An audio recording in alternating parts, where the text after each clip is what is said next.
Welcome to episode number 13. Ooh. I'm decked out in Reebok, you're not. Let's do this.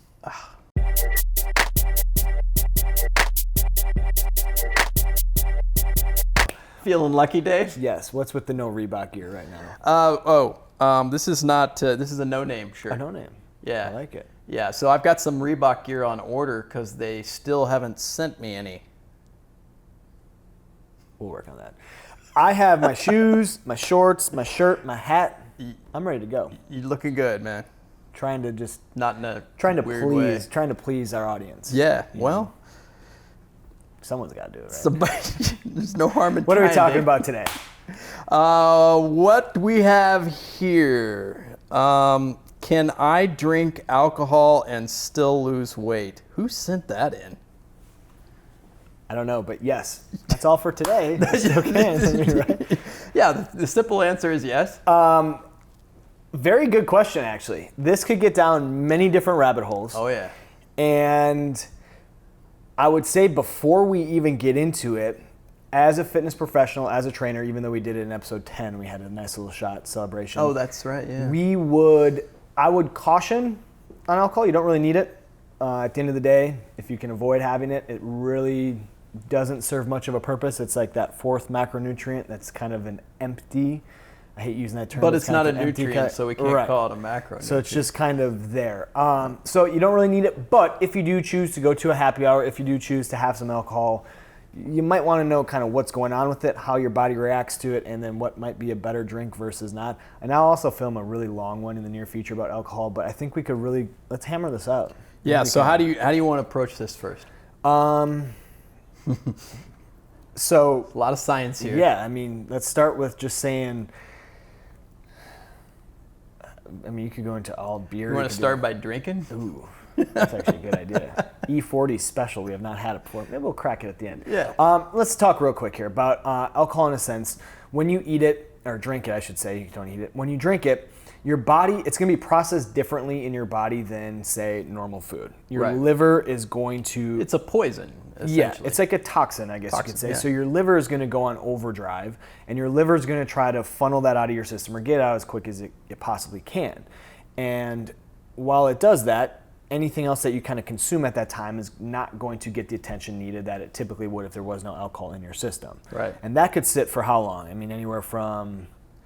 Yeah, I mean, 12 the to 24 alcohol hours. is going to, up to 24 hours before that, depending upon how much you drink. What I find is interesting, what people don't really realize too, is that your blood sugar levels will drop. Yeah, this is key to this discussion. So when they drop, what tends to happen? You're going to get hungry and you're going to start munching. So that is the issue. Like if I have a client that comes to me and they're like, you know what, I drink a glass of wine, and I'm just going to assume, let's just say that they drink just one glass, 5 ounces, 125 calories is roughly what a glass of red wine is going to be.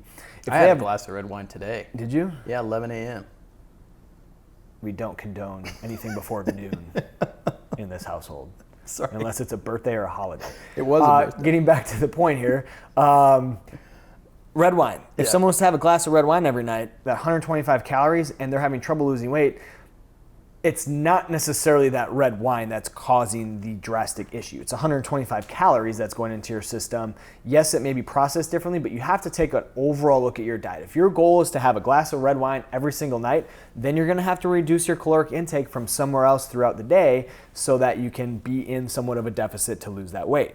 At the same time, be very careful of what you're eating on top of what you're drinking. And that's where that's really the most critical factor, because you're going to feel hungry when you drink. Yes. And you're going to tend to eat more.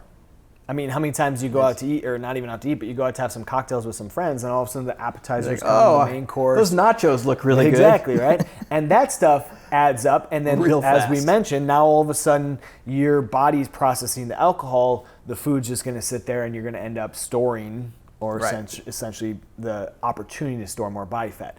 You know what is another interesting thing that we could talk about is the thermic effect of food. Of food, yes. So, TEF.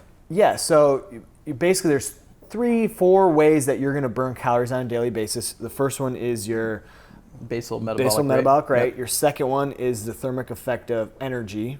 So your workouts. So like if you do a however long workout, you're going to burn calories. Then you have what we'll talk about, the thermic effect of food. And then you have like your non-exercise activity thermogenesis. So your NEAT, which is like fidgeting and moving and stuff. You're burning calories, whether or not you realize it, doing something You move like your that hand a lot. all the time. It's like, listen to me, listen to me. Bring it in, bring it in. Now step out. Okay. But you have the thermic effect of food, which is essentially going to be, if you were to eat something, your body is going to burn calories while it goes through that digestion process. Right. So alcohol has its own TEF, and it's actually fairly high when it comes to macro. It's protein, alcohol, carbs, and fat. Right. Yeah. So if this gets too complicated for you, we might link it up below. But essentially what happens is when you drink alcohol, your body is going to burn a decent amount of energy. Not really in the whole scope of things, but when you break down... But it does take more than most foods. Yes, which is kind of interesting, to say the least. So you're burning calories while you're drinking. So kind of, just to rewind the clock, I take a little offense to the fact that you are pointing the finger at me for having, after an intermittent fast period, by the way, having 125 calories of red wine at 11 a.m. I actually thought about something right now that you said that, is testosterone levels. Yeah. So that's right. Post-workout, this is really funny actually. How many times do you do like those long, the Spartan races and stuff? Yeah, it's a big event, and then everybody goes and celebrates. And they have alcohol, and some people get shit-faced after that. When they do that, especially when you get really, really drunk. Like, let's just talk real quick testosterone.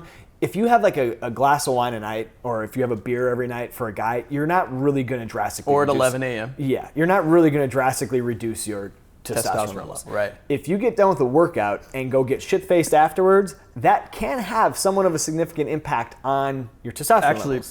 Pretty significant from what we've read. So if that happens, your propensity of building muscle and getting an ideal body or whatever you're trying to work for can be limited or hindered. Yeah. So probably not the best thing to do post-workout. Yeah. I don't want to get into it today, but we can break down a lot of different alcohols. Hard liquor. Oh, yeah. We need to do that, actually. Yeah, that could be a different episode. But talking about beer versus wine versus vodka versus mixed drinks and all that, because that can get into the calorie count. And I hate to get into this. Is going to have more calories than a shot of vodka. You could have 3 shots of vodka. It could be anywhere, be about 200 calories. You can get pretty twisted. You could drink 7 of these things and you get pretty twisted, but you might have 1,000 calories. But when you start mixing alcohols with juices, now you've got carbs in there. A whole host of other issues as well. And more calories. Right. Yeah.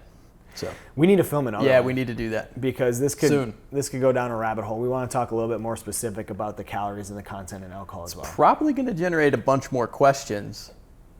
Off that, yeah. If you have questions on this one, you just drop it below. Drop them down there. What we got here? We should have done this. Cheers, bitches. We should have put it down here. Yeah, there it is. There we go. Are you going to do the honor? What? Yeah, I've already had my 125 calories for the day. It's all you. Before we do this, drop your questions below. Questions, comments, concerns. Yeah. Follow us on Snapchat, Instagram, Facebook. Pick Twitter. a social trend. Yeah, Twitter. Why not Twitter? And just for the record, I will be having a sip. You will be having a sip. Chris is driving. Chris will not be having a sip. You will not have a sip. Sorry. He is of age, though. Yeah. All right. Thanks, guys.